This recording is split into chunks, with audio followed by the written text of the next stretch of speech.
शंकरं शंकराचार्यं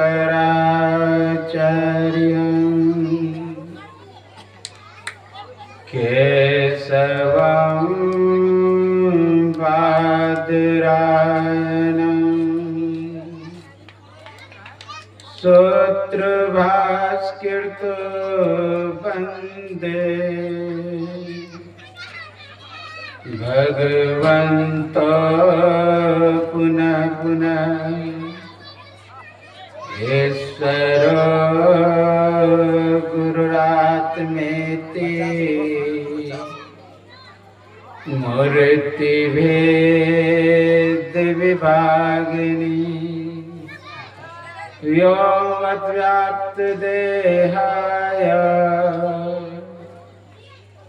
दक्षिणामूर्तये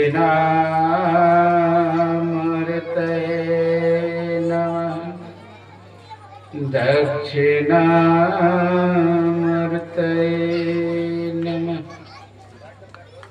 श्री सद्गुरु महाराज की जय। श्री सद्गुरु महाराज की जय। श्री सद्गुरु महाराज की जय। सर्वत्र रूप में विराजमान आराध्य देव को कोटि से नमन। व्यक्त रूप में मंचस्थ बंदा महापुरुष ते चरणारविंदम। यत्र तत्र अन्यत्र विराजमान संत जन विवेक जन सज्जन वृंद माताय धर्मशीला भक्तिमती बहनों के अंतस्थ विराजमान परमात्मा को मेरा नमन। अभी आप लोग यत्र तत्र से संत रविदास के जयंती के शुभ अवसर पर यत्र तत्र से सत्संग में एकत्र हुए हैं। उसमें सदग्रंथ पदावली से आपको दो भजन सुनाया गया। निज तन में खोज सज्जन बाहर न खोजनन। और यही मानुष देह समैया में करो परमेश्वर में प्यार। मनुष्य शरीर का जो उद्देश्य है, जो लक्ष्य है, जो हमारा अंतिम स्थान है, उसी के लिए यह मानव का शरीर मिला है। देह धरे कर यही फल भाई, भजिए राम सब काम बिहाई। कहा ये जो मनुष्य का शरीर हम लोगों को मिला है, बड़े भाग्य से मिला है। और इसका उद्देश्य है परमात्मा का भजन, प्रभु का भजन। जब तक भगवान का भजन नहीं करेंगे, भक्ति नहीं करेंगे, तब तक उद्धार नहीं हो सकता है। इसलिए गुरु महाराज बोले यही मानुष देह समैया में करो परमेश्वर में प्यार। इस मनुष्य शरीर से परमात्मा के भजन के लिए, ना कि विषयों में मन लगाने का। यही तन कर फल विषय न भाई, स्वर्ग हो स्वल्प अंत दुख। कहा इस मनुष्य शरीर का फल विषयों में मन लगाना नहीं है। रूप रस गंध स्पर्श शब्द इनमें भटकाव नहीं होना चाहिए, इससे सिमटना चाहिए। संसारिक कार्य को करते हुए ये सुलभ से यह शरीर नहीं मिलता है, सहजता से यह शरीर नहीं मिलता है। कितने योनियों को पार करते हुए, कितने शरीर को पार करते हुए, पशु पक्षी कृमि आदि के योनि में मैं भर में हूँ बहुबार। कितने बार पशुओं के, पक्षियों के अंडज पिंडज कितने बार गए हैं कहना मुश्किल है। रामचरितमानस में आकर 4,84,00,000 जोनि भ्रमति है जीव अविनाशी, फिरत सदा माया कर प्रेरा, काल कर्म स्वभाव गंधेरा। का यह 84,00,000 योनियों में भ्रमण करता है, तब जाके यह मनुष्य का शरीर मिलता है, तब यह मनुष्य शरीर मिलता है। जब 84,00,000 भ्रमण करके आता है, विचार करिए कितना कष्ट से होंगे, कितना पीड़ा, कितना दुख से है, तब जाकर के यह मनुष्य शरीर। जो विशेष जीव होते हैं, पूर्व जन्म का संस्कार होता है, वह अपना अस्तित्व ऊपर रखते हैं। बड़ा क्या है संसार, बड़ा कम करिए। बोलिए सदगुरु महाराज की जय। कहेंगे इस गांव में अमुक व्यक्ति बड़ा है, तो उससे भी तो बड़े कोई है। अरे कोई 3 मंजिल का मकान है, कहेंगे वह बड़ा मकान है। अगर इस गांव में 3 मंजिल का है तो गोड्डा में तो 5 मंजिल मिल जाएगा। तो वह जो बड़ा मकान आपके गांव में था, वह उसके सामने छोटा हो गया। तो इसे हम बड़ा नहीं कहेंगे। हो सकता है कि अगर गोड्डा में 5 मंजिल हो तो रांची में 10 मंजिल मिल जाए। तो गोड्डा वाला जो बड़ा मकान आप कह रहे थे, वह भी छोटा हो गया। रांची में अगर 10 मंजिल है तो दिल्ली में हो सकता है कि 25 मंजिल मिल जाए। तो जो रांची वाला 10 मंजिल था, वह भी छोटा हो गया। तो जिसको आप बड़ा कह रहे हैं, वह छोटा होते जा रहा है। जिसको बड़ा, तो बड़े का परिभाषा गोस्वामी जी कह के इसको दायरा में बांध दिया। बड़ा क्या है?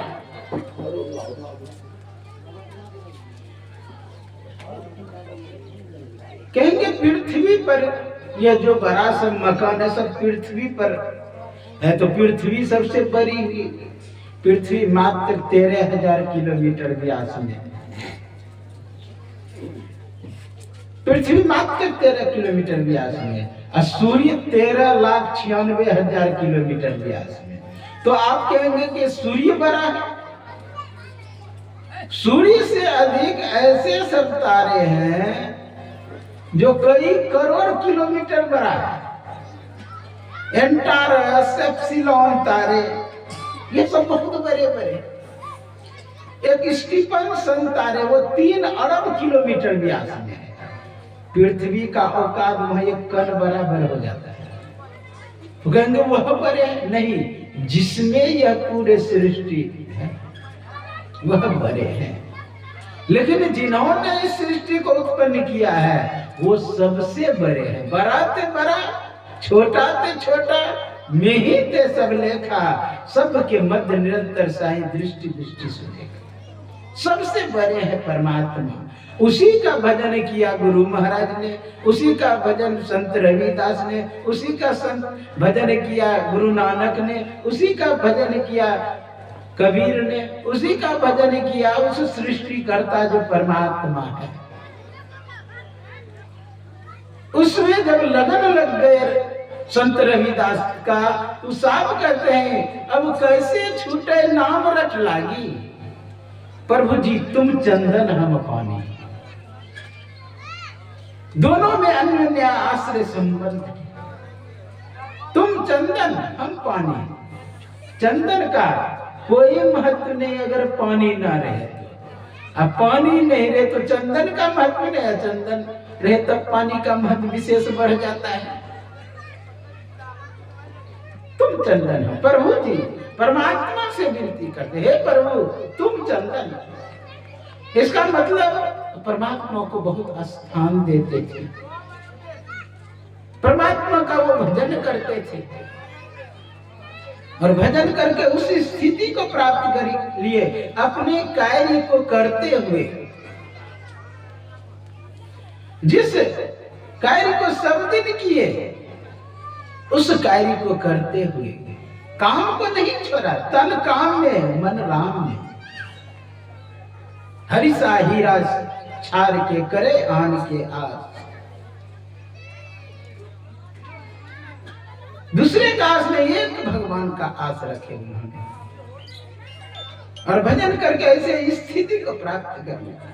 वैसे तो पहले से पूर्व जन्म का संस्कार था उसका, क्योंकि जिस समय जन्म लिए जो माई दाई उसका सेवा करे तो उसको कम दिखाई देता था। ज्यों ही रविदास को देखे उनको उनका आंख ठीक हो गया, बचपन से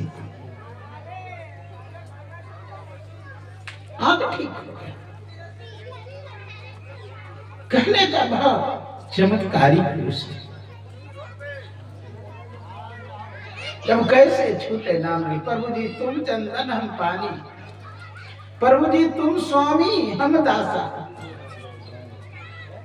स्वामी परमात्मा को कहा, प्रभु जी तुम मोती हम धागा। परमात्मा को मोती कहा हम धागा है। मोती का महत्व तब बढ़ता है जब धागा में पियोया चला जाता है, जब गले में हार बन के लटक जाता है। हार बन के जब लटक जाता है तब समझिए उस मोती का महत्व हो जाता है। और उदाहरण तुम दीपक हम बाती, क्या दीपक बिना बाती का हो सकता है? दीपक का कितना महत्व है। क्या तुम दीपक हम बाती, बत्ती रहता है तभी दीपक काम करता है, ज्योति जलता है। अगर बाती ही ना रहे तो दीपक किस काम का? वही करे प्रभु तुम दीपक हम बाती, प्रभु जी तुम स्वामी हम दासा, ऐसी भक्ति करे रे दासा। कहा ऐसी भक्ति करते हैं जहां पर द्वैत और द्वंद्व मिट जाए, सेवक सेव भाव मिट जाए, उस स्थिति को संत रविदास प्राप्त कर लेते। उनका तो प्रसिद्ध चमत्कार है कि कोई गंगा नहाने जा रहे थे, एक रुपया दिया कि जाइए मेरा भी गंगा मैया को चढ़ा दीजिए। तिरस्कृत भाव से उसने पैसे फेंक दिया, गंगा मां ले ली और बदले में जानते एक पहनने वाला जो काढ़ा होता है वो दिए, हाथ में पहनने वाला। उसको आश्चर्य लगा। देखिए कैसे संत रविदास जब गए तो वह काढ़ा दिए रविदास को, जहां पर रखने का रख दिया।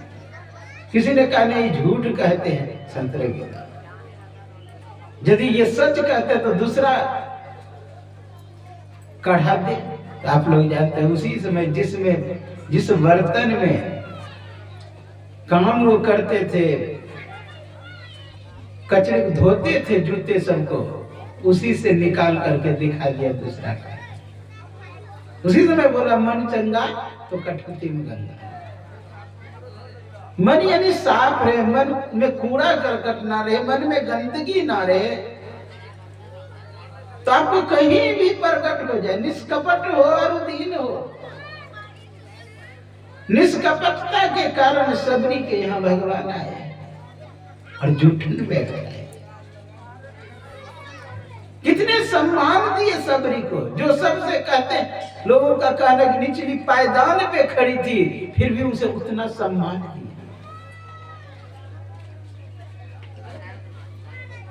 वो अपने आप को अछूत कह रही थी कि मैं नीची हूं। कहीं विधि स्तुति करो तुम्हारी, अधम जाति में जरमति भारी, अधम ते अधम अधम अति नारी। लेकिन भगवान ने समर्थन नहीं किया, भगवान ने मोहर नहीं लगाया कि तुम ठीक कह रही है। भगवान क्या कहते, कह रघुपति सुनु भावनी बाता, मानव एक भक्ति करना था।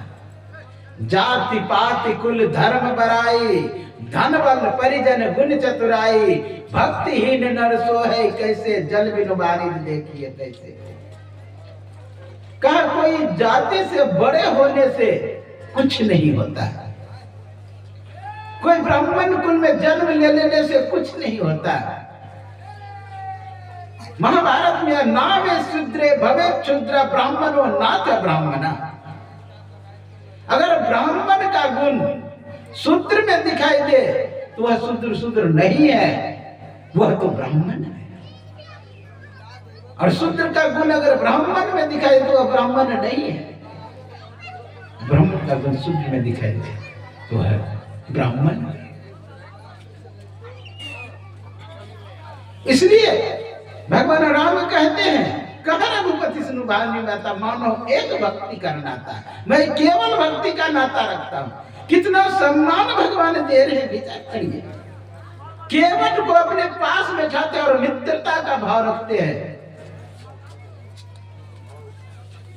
विचार करिए, निषाद राज को मित्र बनाया, जो साधारण गिलहरी को भी श्रेष्ठ स्थान दे। तो कैसे राम, कैसे थे वह भगवान, जो अहिल्या समाज से पूरी तरह निष्कासित थी, उसे भी जाकर के सम्मान बढ़ाया। लेकिन रावण ब्राह्मण होते हुए भी उसका जाके हत्या की है। रावण ब्राह्मण था, वेद पाठी था, ज्ञान में कोई कमी नहीं था, फिर भी लेकिन कर्म था नीचे वाला, इसलिए उसकी हत्या की। असाधारण सबरी का कर्म था ऊंचा, लेकिन जात से कहते नीचे, लेकिन उतना स्थान दिए कि उनका जूठन खा रहे।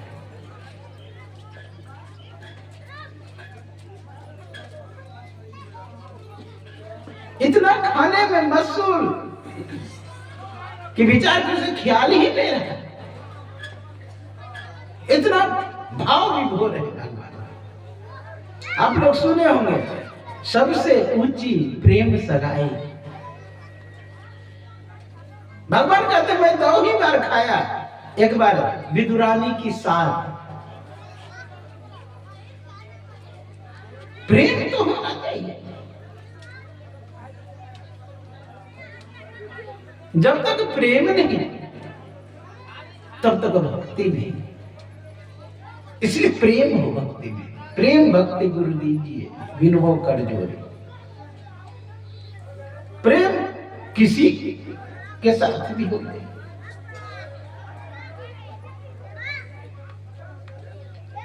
विचार करिए, व्यासदेव पूजे जाते हैं, वाल्मीकि पूजे जाते हैं,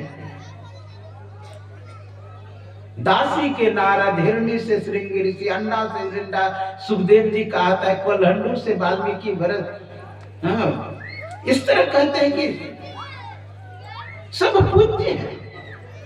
मत्स्यगंधा से व्यास, सुखऋषि से भरद्वाज, मेहमान लगा कहे कवि के शब्दास कहाँ लो करो बखान, सत्संग के प्रभाव से ब्राह्मण पद पाते।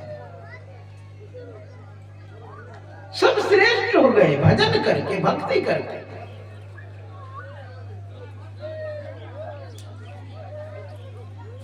जो जो लोग कर्म करते हैं उन्हीं के अनुसार उसे पद दिया जाता है। देखिए, कोई फौज वाला काम करता है तो उसको फौजी कहने, कोई मास्टरी करता है तो उसको मास्टर कहने लगते हैं। कोई और कुछ काम करते हैं तो उसके अनुसार उसे भी कहने लगते हैं। उसी तरह कर्म के अनुसार हम लोगों का पद है। ये जो वर्ण भेद कहते ये वर्ण भेद नहीं, एक पद भेद है। आप देखें वकील कहाँ रहता है खड़ा, जज कहाँ रहता है, क्योंकि जज का पद वकील से श्रेष्ठ है।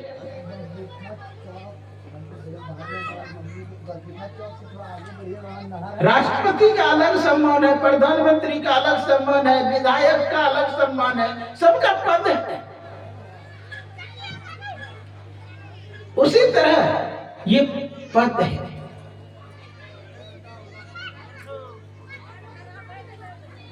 हम लोग को चाहिए, ये मानव शरीर मिला है, क्षमता उपलब्ध जिसको हो गया, जो सब में ब्रह्म देखता है, वो है ब्रह्मो जनति इति ब्राह्मण, जो ब्रह्म को जानता है। वेद पारंगत, जो वेद में पारंगत हो गया, ज्ञान में पारंगत हो गया, वह वास्तविक में श्रेष्ठ है।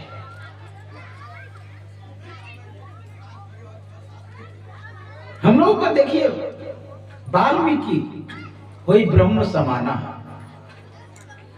वाल्मीकि ब्रह्म के समान यानी परमात्मा के समान, वो वास्तविक ब्राह्मण हो गए। इसलिए हम लोग भजन करें, भक्ति करें, तो अपना परम कल्याण हो जाएगा।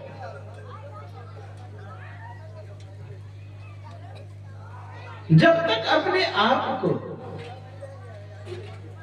छोटे कर्म में फंसा के रखेंगे, नीच कर्म में फंसा के रखेंगे, तब तक लगेगा भेद है। और जो भी भेद कर रहे हैं वह तो ज्ञानी है ही नहीं। उपनिषद में लिखा हुआ, यावत वर्णम कुलम सर्वम तावत ज्ञान न जायते। वर्ण भेद तभी तक रहता है जब तक कि ज्ञान नहीं हुआ है। जो वर्ण भेद करता है वह ज्ञानी है ही नहीं।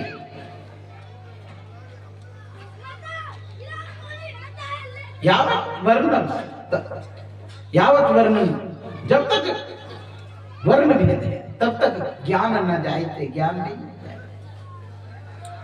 और उस ज्ञान से मुक्ति, ज्ञानान मोक्षमप्नोति, ज्ञान से मुक्ति होती है। इसलिए इस मनुष्य शरीर का जो कर्तव्य कर्म है, जो उद्देश्य है, यदि उस स्थिति को प्राप्त कर लेंगे तो देखिए मीराबाई छत्रानी होकर के और भगवान रविदास को गुरु बनाए और उस स्थिति को प्राप्त कर लिए। कहते ऊंची अटरिया लाल केवरिया निर्गुण सेज बिची, पचरंगी झालर सुबह सुबह आज करी, सेज सुख मना मीरा सुबह सुबह आज करी। कहा ऊंची अटरिया, उस स्थिति को प्राप्त कर जहां लाल केवरिया, लाल की बार है, अर्थात अंदर में साधना करेंगे, भजन करेंगे, भक्ति करेंगे, तो इसी स्थिति को प्राप्त कर लेंगे जो अंदर में लाल कीवार है। निर्गुण सेज बिछी, अंदर में छट छट छट छट बिजली चटके भोर का तार दिखाता है, पीली नीली लाल सफेदी स्याही सन्मुख आता है। इसका जब दर्शन करेंगे तो हम लोगों का परम कल्याण हो जाएगा। इसलिए हम लोगों को चाहिए, ये जो मानव शरीर मिला है बड़ा भाग्य तब है जब उस बड़े कर्म को, बड़े ज्ञान को प्राप्त कर ले। बड़े भाग्य है क्या, जितना भी बड़ा वस्तु है सबसे बड़े है परमात्मा। विचार करिए, आकाश कितना व्यापक है, सब वस्तु व्यक्ति स्थान सभी में आकाश व्यापक है, और आकाश में जो व्यापक है वह परमात्मा, और वह परमात्मा सबसे बड़ा है। और उसी का हो गया है भाग, भाग बड़े भाग, भाग मतलब खंड होता है या टुकड़ा।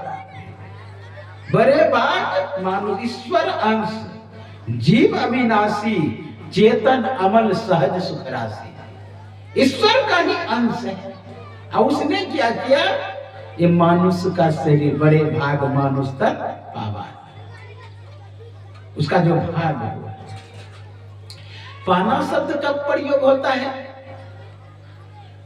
जब अनायास मिल जाए, बिना मेहनत का मिल जाए, बिना पुरुषार्थ का मिल जाए, बिना काम किए मिल जाए, उसे कहेंगे पाया।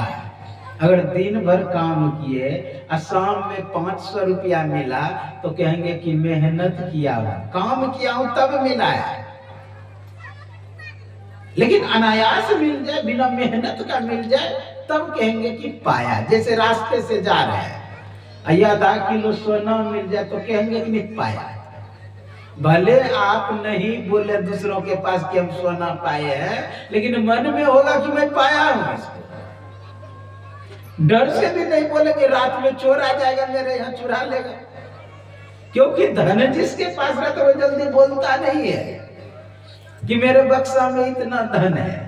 यहाँ तक कि भगवान के पास देखता हूँ चढ़ाने के लिए भी लोग जब पॉकेट से निकलता है पैसा तो कम गद्दी तो निकालता ही है, लेकिन उधर घूम के थोड़ा निकालता है कि लोग देख ना ले।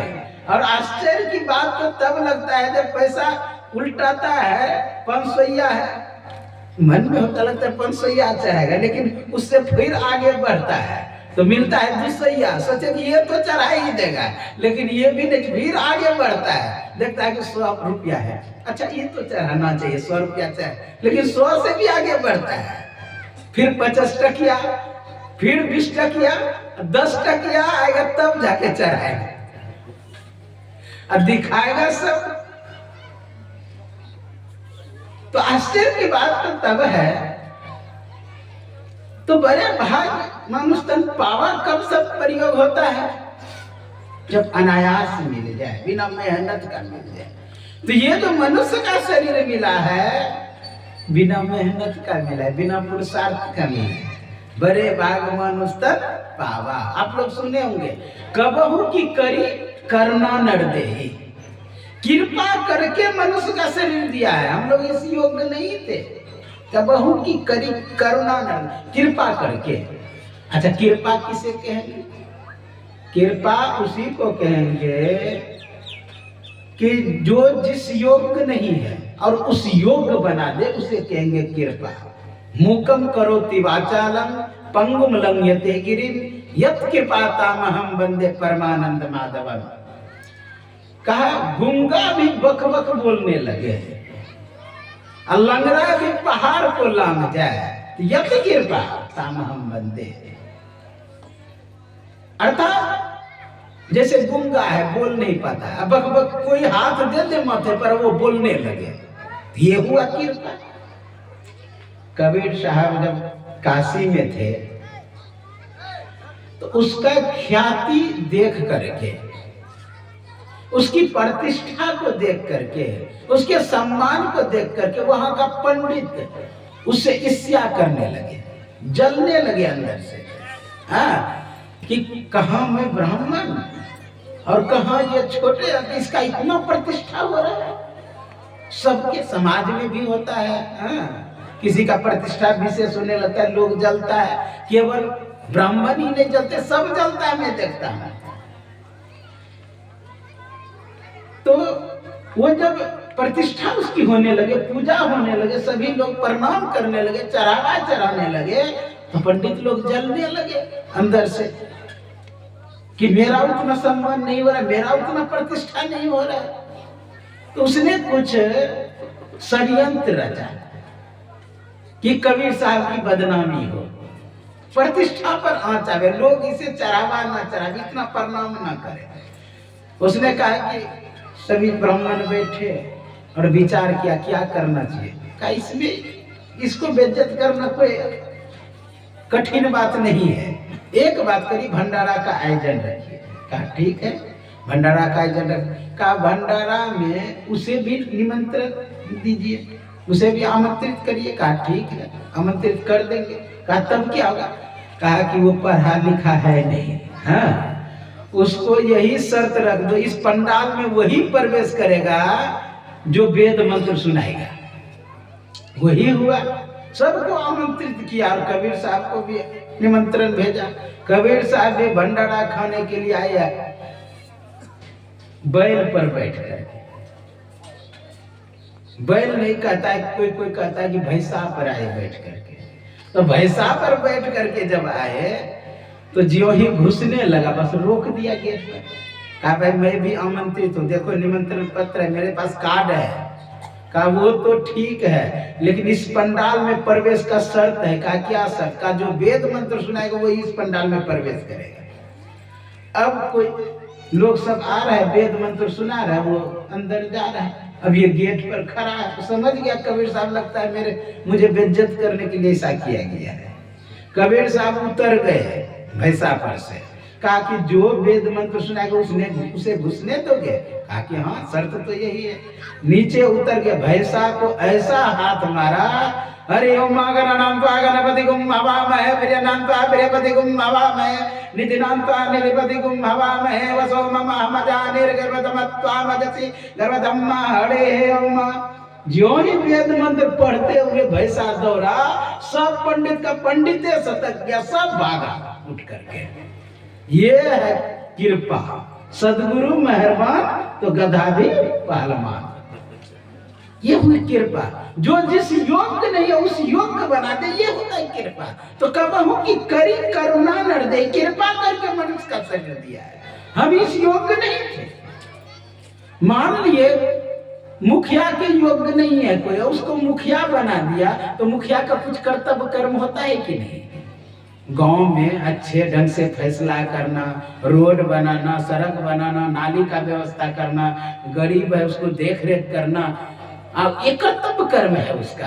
अगर ये काम नहीं कर रहा है तो दूसरे बार फिर लोग हटा देगा उसको, कहेगा कि ये ठीक नहीं है। उसी तरह ये मनुष्य का शरीर दिया है, मनुष्य शरीर का कुछ कर्तव्य कर्म होता है। जिस तरह विधायक का कर्तव्य कर्म होता है, प्रधानमंत्री का कर्तव्य कर्म होता है, राष्ट्रपति का कर्तव्य कर्म होता है, उसी तरह मनुष्य का भी कर्तव्य कर्म है। अगर कर्तव्य कर्म को नहीं किए तो आप मानव नहीं है, मनुष्य नहीं है। इसलिए मनुष्य का शरीर कृपा करके दिया है। वेद कहता है मनुर्भव मनुर्भव मनुर्भव, मनुष्य बनो मनुष्य बनो मनुष्य बनो। अच्छा विचार करिए, कोई कहे मुखिया को जाके मुखिया बनो, तो क्या कैसा मूर्ख है? मैं मुखिया हुई तो मुखिया बनो क्यों कहा जाएगा? मुखिया बनो इसलिए कहा जाएगा, जिस समय मुखिया नहीं रहेगा उसे कहा जाएगा कि मुखिया बनो, जो नहीं है। आइया उस समय पावर सीज है, तब कहेगा मुखिया बनो। तो यहाँ वेद कह रहा है मनुर्भव, अर्थात मनुष्य बनो। मनुष्य को ही कह रहा है मनुष्य बनो। इसका मतलब लगता है मनुष्य होने में संदेह है। मनुष्य का केवल मुखौटा पहन लेने से, जैसे हनुमान का कोई मुखौटा पहन लिया तो हनुमान नहीं हो जाता है, काली का श्रृंगार कर लेने से काली नहीं हो जाता है, दुर्गा जैसे हाथ 8 लगा लेने से दुर्गा नहीं हो जाता है, राम ऐसे धनुष रखने से कोई राम नहीं हो जाता है, कृष्ण जैसे सुदर्शन रखने से कोई कृष्ण नहीं हो जाता है। कृष्ण का वैसा कर्तव्य कर्म है, राम का वैसा कर्तव्य कर्म है, हनुमान का वैसा कर्तव्य कर्म है, देवी दुर्गा का वैसा कर्तव्य कर्म है, तब वो धारण किए हैं। एक जगह पर कोई आए थे रामलीला करने के लिए, और उसका हनुमान का जो पाठ करने वाला था कहीं चला गया था। वो बड़े चिंता में थे कि हनुमान का पाठ अदा कौन करेगा। तो बगल में एक हलवाई था, मोटा ताजा, लगा हनुमान जैसा। कहा इसी से सहायता मांगना चाहिए। गया, कहा भाई मेरी सहायता कर दो। कहा क्या सहायता? कहा कि मंच पर आपको जाना है हनुमान बन करके, मैं पूरा आपको श्रृंगार कर दूंगा, हनुमान को तेरा पूछ भी लगा दूंगा, मुखौटा भी लगा दूंगा, और तुम चले जाना। कहा वहां जाके बोलना क्या है? कहा बोलना यही है, रावण पूछेगा कि तुम कौन हो, तो तुम कहना राम भक्त हनुमान हो। कहा ठीक है, इतना बोलने में कुछ नहीं है। आप जानते हैं जितना ताल जांग पे बजता है उतना नाल पे नहीं बजता है, ढोलक पे नहीं बजता है। जब समय आया उसे बुला लिया, हलवाई को पूछ लगा दिया, मुखौटा पहना दिया, हनुमान बना दिया, भेज दिया उसको मंच पर। मंच पे गया, रावण जानते हैं ऊंचा आसन पे बैठा रहता है, ऊंचा आसन पे बैठा है और जोर से बोला, अरे तुम कौन हो? कहा बाबू हमें हलवा है। वो भूल गया कि हम हनुमान है। कहने का भाव कर्तव्य कर्म जो है उसको करेंगे तब आप हनुमान हैं। जथा अनेक वेश धरे नृत्य करे नट कोय, सोई सोई भाव दिखावे आपन होई न सोई। इसलिए अपना वह नहीं है, हम लोगों को चाहिए कि भजन करें। जब बड़े भाग मानुष तन पावा लिख रहे थे गोस्वामी तुलसीदास जी, उसी समय चारों तरफ से जानवर आकर के घेर लिए गोस्वामी जी को। जब गोस्वामी जी को घेर लिए चारों तरफ से, तो होता क्या है चारों तरफ घेरने के बाद कहा आपने क्यों लिखा बड़े भाग मानुष तन पावा? कौन? हिरनी कह रही है, क्यों लिखे बड़े भाग हिरन तन पावा? कहा कि आपकी विशेषता, कहा कि आंखों की बड़ाई होती है ना, मेरे ही आंखों से होते हैं, मृग लोचनी, इसलिए आपको लिखना चाहिए बड़े भाग हिरन तन पावा। गोस्वामी जी चुप हो गए। फिर उधर से गाय आए, कहा कि मेरे विषय में क्यों नहीं लिखे बड़े भाग गाय तन पावा? कहा की विशेषता, कहा मेरा पैखाना पेशाब तक का काम आता है, मर जाता है तो मेरे चमड़े का काम में आता है। क्या मनुष्य का पैखाना पेशाब पूजा में लगाता है कभी? कहीं देखे लगा दिया चमड़े पर बैठ कोई काम में लाते देखे? नहीं। कहा यहाँ तक कि मेरे मूत्र में 18 तत्व मिट्टी में, 18 तत्व गौमूत्र में है। आज ही मैं मोबाइल में देख रहा था, पंजाब का जो मुख्यमंत्री है उसकी पत्नी कैंसर से त्रस्त, चौथा कैंसर, चौथा नंबर का अंतिम स्टेज। हाँ, डॉक्टर कह दिया कि आप 4 सप्ताह के अंदर मर जाएंगे। और संयोग देखिए, तो कोई आयुर्वेद के लोगों ने कहा कि आप गौमूत्र पान करें, और गौमूत्र से ही स्नान भी करने लगे। जानते हैं अभी मीडिया में उन्होंने दिया बयान कि मेरा बीमारी अभी ठीक हो गया है। विचार करें कितनी शक्ति है इसलिए कहा कि मेरे विषय में क्यों नहीं लिखा बड़े भाग गौतम बाबा? गोस्वामी जी चुप हो गए। फिर उधर से हाथी आए, और हाथी कहते हैं क्यों नहीं लिखे बड़े भाग हाथी तन पावा? का आपकी विशेषता? कहा मेरी विशेषता तब पता चलेगा जब मैं एक पैर तुम पर रख के सूर से ऊपर खींचूंगा। तुम्हें पता नहीं मैं बड़ा हूं? किसी अंधे से भी पूछो जा करके कि पूछेगा मनुष्य बड़ा है कि हाथी बड़ा है, तो कहेगा हाथी बड़ा है। यहां तक कि मेरे एक एक दांत का इतना कीमत है कि नेपाल के द्वारा चीन जाता है, लाखों लाख रुपया में बिकता है। क्या मनुष्य का दांत जाके बिकता है? तो मेरे विषय क्यों लिखे बड़े भाग हाथी तन पावा? अब गोस्वामी जी फिर चुप हो गए। फिर उधर से सिंह आया, जोर से चिंगार मारा। अब गोस्वामी जी तो अब डर के मारे तो हालत खराब इसका। सिंह गर्जना करे, विचार कर, कहा तुमने क्यों नहीं लिखा बड़े भाग सिंह तन पावा? का आपकी विशेषता? कहा कि नाखून, दांत। अब मैं मर जाता हूं तो मेरे चमड़े पर बैठ के महात्मा लोग सिद्ध हो जाते हैं। क्या मनुष्य का चमड़ा पर बैठ करके कोई आज तक सिद्ध हुआ है? हम गोस्वामी जी फिर चुप हो गए। तब गोस्वामी जी कहते हैं क्या आप लोगों को भक्ति करने का अधिकार है? सब चुप हो गए। कहा इसीलिए लिखा बड़े भाग मानुष तन पावा। बड़े भाग्य से मनुष्य का शरीर मिला है। इसलिए हम लोगों को चाहिए कि मनुष्य शरीर जो मिला है, इसका जो कर्तव्य कर्म है, इसका जो हम लोगों का उद्देश्य है, उसकी पूर्ति करें। मनुष्य का कर्तव्य कर्म है। मनुष्य बनो कहा जाए। हम लोग मनुष्य इसका मतलब नहीं। कबीर साहब एक दिन कहीं हाथ में लुक्का लेकर के जा रहे थे। कबीर चले बाजार तो लिए लुकाठी हाथ में लुक्का लेकर के लिए लुकाठी हाथ लुक्का ले लिए। अग्नि जल रहा था, मसाला लेकर के जा रहे थे। तो किसी ने पूछा कि बाबा आप दिन में अग्नि जला के क्या खोज रहे हैं? कहा कि मैं मनुष्य खोज रहा हूं। कहा कि लगता है कि बुढ़ा जो हो गया इसका चौनी खिसक गया, इसको इतना मनुष्य दिखाई नहीं देता है।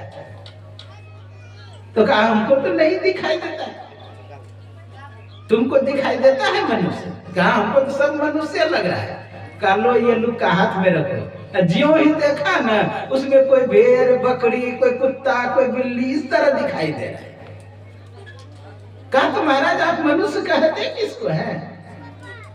कहा जो झूठ, चोरी, नशा, हिंसा, व्यभिचार, पंच पापों से बचता हो वही मनुष्य है। जिनकी लगन गुरु सोनाई, कबीर साहब कहते हैं, जिनकी लगन गुरु सोनाई ते नर खर कुकर सम जग में बिड़था जन्म गवायो। वह नर खर कुकर कुत्ता के समान है, गधा के समान है। इसलिए हम लोगों को चाहिए कि मनुष्य का जो कर्तव्य कर्म है उसे करें। ज्ञान शौचम परित्यज्य बाह्योरम तेनडा सह मूढ़ा कंचनम त्यक्त्वा समलोष्टा गृह्णाति सुव्रतः। ज्ञान चिंतन को त्याग करके, ज्ञान विचार को त्याग करके जो बाहर में रमन करता है, अर्थात रूप, रस, गंध, स्पर्श, शब्द आदि में जो रमन करता है, सह मूढ़ा का हुआ मूर्ख है। सब मूढ़ा कंचनम त्यक्त्वा, सोने को त्याग करके लोष्टा गृह्णाति सुव्रतः, वो मिट्टी का ढेला लेकर के ही उसे श्रेष्ठ समझता है। कहा वह मूर्ख है। इसलिए ज्ञानम अधिकम, जिसे ज्ञान अधिक है वही मनुष्य है। आहार निद्रा भय मैथुनम च सामान्य मेतज पशु भी न रहा। खाना पीना सो जाना सब काम है पशु समाना, फिर मानुष दे क्यों दारी, हरि भजन करो सुखकारी। यह मानव तन अनमोल, देखो अंतर का पट खोल, लेकर ज्ञान तराजू तौल रे अभागा मन। यह मानव तन अनमोल है, इसका मोल नहीं लगा सकते। और मनुष्य शरीर पाकर के ही मनुष्य शरीर का महत्व को नहीं समझे तो उसके ऐसा मूर्ख कौन है? जानवर अगर मनुष्य शरीर के महत्व को नहीं समझे तो चलेगा, पशु पक्षी आदि मनुष्य शरीर के महत्व को नहीं समझे तो चलेगा, लेकिन मनुष्य ही मनुष्य शरीर के महत्व को ना समझे तो इसके ऐसा दुर्भागा कौन है?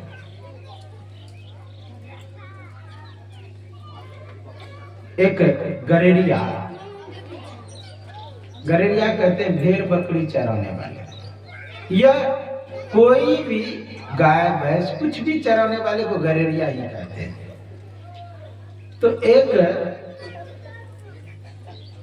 गधे को चराने वाला व्यक्ति जा रहा था, देखा कि एक पत्थर चमकीला भरा हुआ है। उस पत्थर को डंडे से सोचा मार के निकाल ले, नहीं निकल रहा था तो चाकू से चारों तरफ खोद के निकाल लिया। बहुत अच्छा चमक रहा था, उसने छेद करके गधे के गले में टांग दिया। और जब गधे को स्नान कराने का समय हो ना तो पत्थर निकाल कर उसको रगड़ रगड़ के नहवा दे। संयोग से बगल से एक जोहरी जा रहा था, वो देख लिया ये तो कीमती पत्थर है।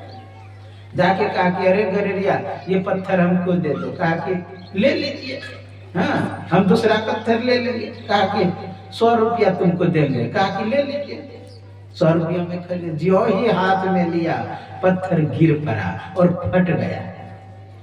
फट गया ना, वो कहता है जोहरी, जब गर्धव के कंठ में थे रहे न कोनो पीर, कद्र न जाने जोहरी याते फटा शरीर। जब वो गरेरिया के हाथ में था तो उसको कोई मलाल नहीं। किसको?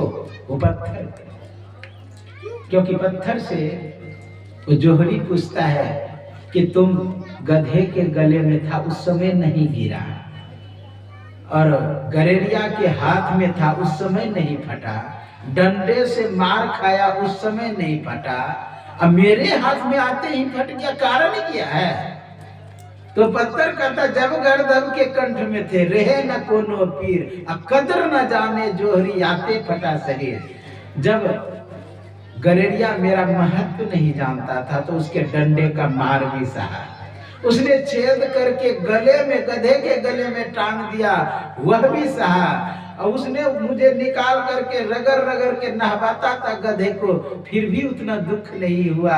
लेकिन तुम्हारे हाथ में ज्यों ही आया फट गया, इसलिए फटा कि कदर न जाने। तुम तो जानता था मेरा कीमत 1 लाख रुपया है, 100 रुपये में कैसे खरीद लिया, इसलिए याते फटा शरीर। इसलिए मनुष्य ही अगर मनुष्य शरीर के महत्व को ना समझे तो कौन समझेगा? गीता में भगवान कृष्ण कहते हैं द्वाविमो ब्रह्मणो रूपम मूर्तम अमूर्तम च, 2 प्रकार के ब्रह्म के रूप हैं। 2 प्रकार के मनुष्य भी होते हैं, देवी संपदा और असुरी संपदा। कहा देवी संपदा वाले कौन है? जो मनुष्य कहने योग्य है।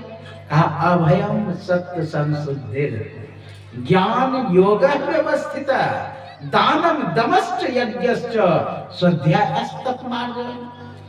कहा जो अभयम, जो अभय रखता हो, कोई चीज का भय ना हो। अगर भजन करने के लिए बैठे हैं तो बैठे हैं 2 दिन तक, कोई भय नहीं, अभयम। हाँ, लेकिन अगर भय से भजन हो तो अति उत्तम। भय से भी भजन होता है, भय से भक्ति करे सबे, भय से पूजा हो। भय पारस है जीव के, निर्भय हो ना कोई। डर करनी डर परम गुरु, डर पारस डर सार, डरत रहे सो उभरे गाफिल खावे मार। मैं हरिद्वार में रहता था 2000 ईस्वी में, तो टापू पर कुटी बनाए थे 2-3 धारा के बीच में। और रात में जब कुटी से निकलता था ना तो डर से ही जप होने लगता था। जंगल में जंगली जानवर, हिंसक जानवर थे, तो भय से हाथी सिंह सब है वहां पर, तो भय से ही भजन होने लगता था। एक बार की बात है, मैं कुरुक्षेत्र गया था, एक कबीर मत के आश्रम में ठहरा था। उसी समय एक तांत्रिक आया और मुझसे कहते हैं, मैं सब उस समय कम उम्र का लग रहा था पूरा, कहे कि मैट्रिक परीक्षा दिया था महात्मा में, उसके बाद हरिद्वार चले गए थे, तो वही 17-18-19 होगा उम्र। तो जब उस आश्रम में ठहरे तो तांत्रिक आया, तो तांत्रिक कहते हैं कि महात्मा जी आपके कमंडल में पानी है? मैं बोला हाँ है। कहा थोड़ा दीजिए। तो वो गिलास में निकाल के देने लगे। अब वो ऐसे हाथ बढ़ाए, हाथ में देखे हाथ में हड्डी है उसको। कहा कुर्सी पर डाल दीजिए, तो डाल दिए उस पर। क्या क्या मंत्र पढ़ा, हम ही पर घुमा दिया। कहा कि सुबह 4 बजे चेला बना के ले जाएंगे। अब तो अंदर से तो डर हो ही गया, शाम का समय था। अब सोचे कि सुबह होगा तो देखा जाएगा।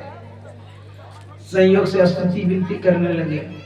एक सत्संगी बगल में था, उसे पता नहीं था कि संत मत का महात्मा है। जब स्तुति किए उसे पता चल गया संत मत का महात्मा है। वो आके कहते हैं बाबा अब क्या होगा, आपको तो सुबह लेके चला जाएगा। हम बोले अच्छा सुबह होगा देखा जाएगा। अंदर से तो डर है ही। अब रात में सोए ना, तुरंत नींद खुले डर से। अब 2 दिन नींद खुल गया। तुम काहे सोएंगे, बैठ गए ध्यान में, भगवान का नाम ले रहे हैं। लेते लेते 3 बज गया, 3 से 4 बज गया, आया ही नहीं वो। 4 से 5 बज गया, भजने में बैठे हैं ध्यान में। 5 बजे जब नहीं आया तो हम ध्यान तोड़ दिए। साफ भी थोड़ा हो गया। जब बाहर गए घूमने के लिए, वही फिर मिल गया। कहा मित्र आप भी कुछ जानते हैं क्या? मैं बोला तो नहीं जानता हूँ। हाँ लेकिन गुरु जी एक मंत्र दिए थे, उसी का जप कर रहे थे। कहा जरूर आपका सात्विक मंत्र है, क्योंकि मेरा मंत्र ही काम नहीं कर रहा था। तांत्रिक मंत्र जो होता है वो तमोगुणी होता है, सतोगुणी के सामने काम नहीं करता है। तो बोलिए भय से भी भजन होता है, भय से भक्ति करे सबे, भय से पूजा हो। अब भय पारस है जीव के निर्भय हुए ना। तो भयभीत किस लिए होना है? भजन के लिए, भक्ति के लिए। लेकिन यहाँ पर कह रहे अभयम सत्य संशुद्धि, बाहर अंदर की शुद्धि होना चाहिए, मन शुद्ध। ज्ञान योग व्यवस्थित है। ज्ञान और योग में, ज्ञान क्या है? केवल बाहरी ज्ञान उपलब्ध कर लेना, शास्त्रों का केवल अध्ययन कर लेना, वो ज्ञानी नहीं कहे जाते हैं। अपने अंदर की साधना करना। कबीर साहब कहीं पढ़ने के लिए नहीं गए थे, फिर भी उस ज्ञान को उपलब्ध किया, उस श्रेष्ठ ज्ञान को, जो कि सर्वाजीत ऐसे शास्त्रज्ञ जाके नतमस्तक हो गए। एक व्यक्ति था सर्वाजीत नाम का, नामे पर गया था सर्वाजीत, क्योंकि सभी को जीत लिया था उसने शास्त्रार्थ में। अपनी माँ के पास गए, माँ मुझे सर्वाजीत को हो। कहा क्यों? सबको जीत लिया? कहा सबको मैं जीत लिया। तो कहा कबीर साहब को जीत करके आए हो? कहा कबीर साहब पढ़ा लिखा नहीं है। बोलिए श्री सद्गुरु महाराज की जय, श्री सद्गुरु महाराज की जय। कहा कबीर साहब पढ़े लिखे नहीं है। कहा कि पढ़े लिखे से तो तुम जीत करके आ गए, अब जो नहीं पढ़ा लिखा उससे जीत करके आ। सोचा कैसे शास्त्रार्थ करेंगे, उससे पढ़ा लिखा ही है नहीं। कोई शास्त्र का बात समझे तब तो शास्त्रार्थ हो। फिर भी पोथी पत्रा ले लिए, बैल पर चल दिए शास्त्रार्थ करने के लिए।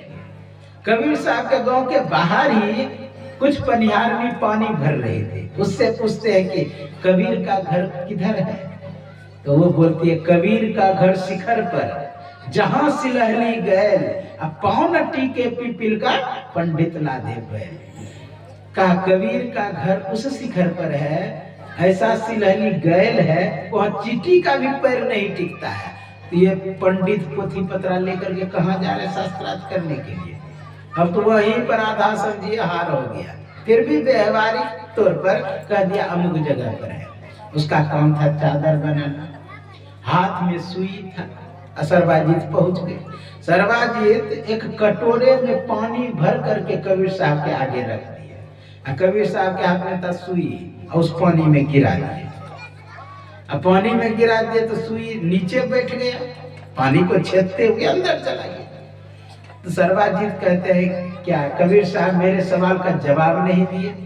कहा मैं तुम्हारे सवाल का जवाब दे चुका हूं। मैं जानता हूं तुम सर्वाजीत हो। जिस तरह पानी कटोरे में भरा हुआ है, उसी तरह तुम ज्ञान में भरे हुए हो, लेकिन मेरा ज्ञान तुम्हारे ज्ञान को छेद करके अंदर चला गया। अब तो कहा तब शास्त्रार्थ हो जाए। कहा मैं पढ़ा लिखा नहीं हूं। कहा तब लिख दीजिए आप कबीर हारा सर्वाजीत जीता। कहा कि कागज कलम छुइयो नहीं, कागज कलम भी नहीं कभी छुआ, इसलिए कहा तब हम लिख लेते हैं, आप अंगूठे का निशान लगा देंगे। कहा ठीक है। तो क्या किया? तो लिख लिया कबीर हारा सर्वाजीत जीता। गए कबीर साहब के पास, अंगूठे का निशान ले लिए। जब अंगूठे का निशान लेकर के अपने माँ के पास जाते हैं, माँ को कहते माँ मुझे बोलो सर्वाजीत। कहा अरे जीत करके आए कबीर से? कहा हाँ जीत लिया। कुछ प्रमाण लाया? कहा हाँ प्रमाण है। दिया हाथ में कागज, उसमें ज्यों ही माँ पढ़ती है लिखा हुआ कबीर जीता सर्वाजीत हारा। कहा इसमें तो लिखा हुआ कबीर जीता सर्वाजीत हारा। कहा माँ मैं ही लिखा हूँ, लगता है गलती लिखा गया। फिर मैं जाता हूँ, फिर लिखा कबीर हारा सर्वाजीत जीता। कबीर के पास गया, अंगूठे का निशान ले लिए। वहां से फिर आया अपनी माँ के पास, माँ मुझे सर्वाजीत बोलो। कहा कि लाया प्रमाण? कहा कि हाँ दिखाया। फिर लिखा हुआ कबीर जीता सर्वाजीत हारा। अब तो अंदर से परेशान, जाके साष्टांग दंडवत किए कि महाराज यह ज्ञान आपने कहाँ से लाया? कहा मैं मर्जीवा समुद्र की डुबकी मारी एक, मुट्ठी लाया ज्ञान की जाने वस्तु अनेक। कहा मैं समुद्र में डुबकी लगाया और ज्ञान का भंडार लाया। कहा लगता है कबीर साहब से जो झगड़ा हुआ ना, ये शास्त्रार्थ का सोचता है कि समुद्र में डूबो को मार दे, क्योंकि ये ज्ञानी है, जाएगा खोजने के लिए मर जाएगा। कबीर साहब से कहते हैं कि कबीर साहब आपने मारने का भौन लगाया मुझे, क्या है? कहा कि क्यों? कहा कि समुद्र में कहीं ज्ञान मिलता है क्या? तुमने समझा नहीं, कबीर काया समुद्र है, था न को पावे को, मृतक होके जो रहे मानिक लावे सो। कबीर साहब कहते हैं ये शरीर जो है ना यही समुद्र है, इसमें जो डुबकी लगाता है वह ज्ञान का भंडार लाता है।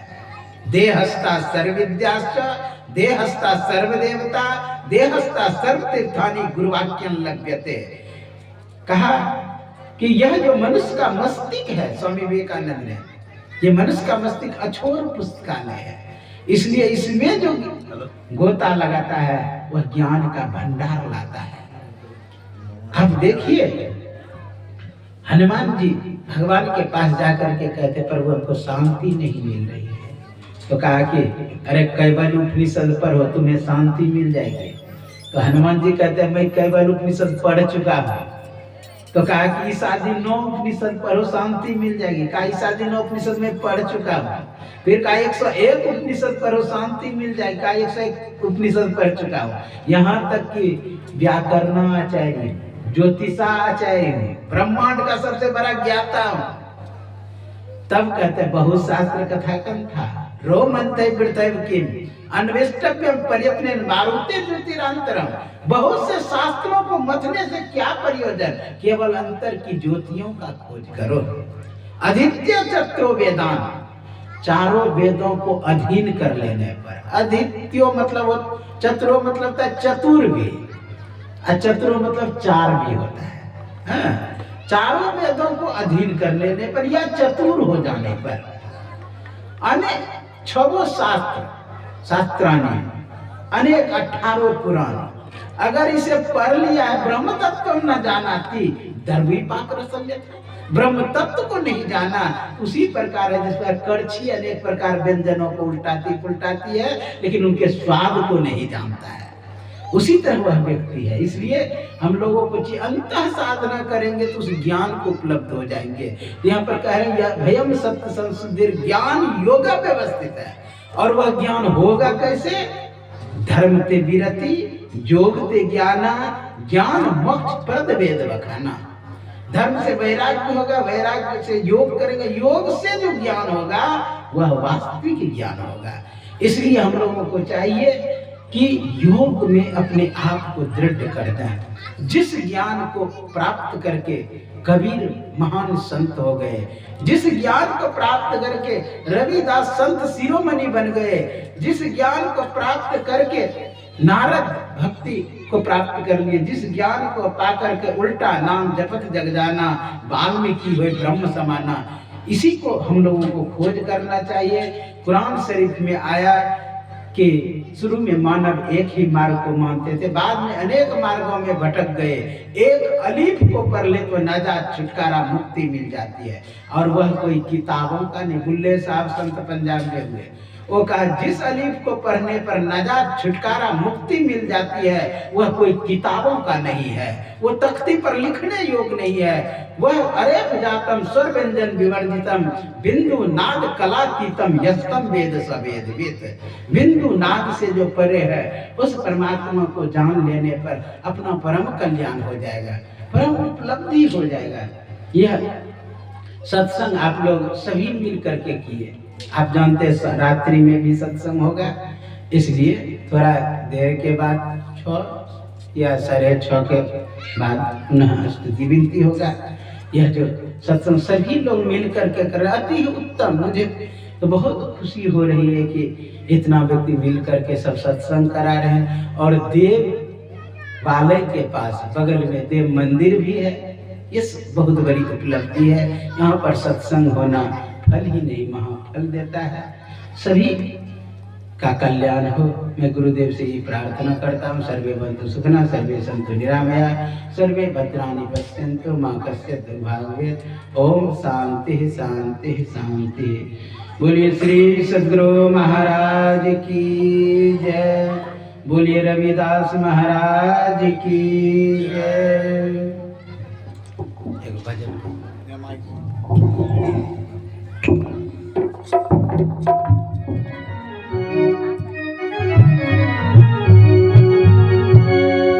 बोलिए प्रेम से श्री सद्गुरु महाराज की जय।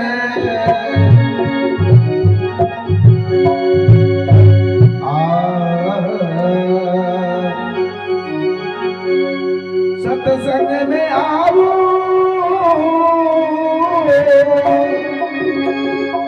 सत्संग में आओ, जीवन सुधारो, मानो मानो कहानियां ना, मानो मानो कहानियां ना। अरे भैया ऐसा समैया